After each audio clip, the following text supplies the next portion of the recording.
నమస్తే ఫ్రెండ్స్, ఈరోజు సొరకాయ అనపగింజల కూర ఎలా వండుకోవాలో చూద్దాం.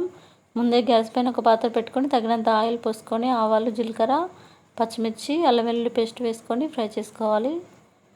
ఇవి ఫ్రై అయిన తర్వాత ఇందులో కొద్దిగా పసుపు వేసుకొని కలిపి అనపగింజలను కూడా వేసుకొని ఒక 5 నిమిషాలు ఫ్రై చేసుకోవాలి. ఇవి ఫ్రై అయిన తర్వాత ఇందులో సొరకాయ ముక్కల్ని కూడా వేసి కలుపుకోవాలి. ఒక 2 నిమిషాలు ఫ్రై చేసుకొని ఇందులో టమాటాలను కూడా వేసుకోవాలి. కొద్దిగా సాల్ట్ వేసి మూత పెట్టి ఒక 5 నిమిషాలు ఉడికించుకోవాలి. ఇందులో కొద్దిగా కొత్తిమీర వేసుకొని ఒక 2 నిమిషాలు ఫ్రై చేసుకొని మూత పెట్టి ఉడికించుకోవాలి. చూడండి, ఎంతో రుచికరమైన సొరకాయ అనపగింజల కూర రెడీ ఫ్రెండ్స్. మీరు కూడా ఇంట్లో తప్పకుండా ట్రై చేయండి, సూపర్ టేస్టీగా ఉంటుంది.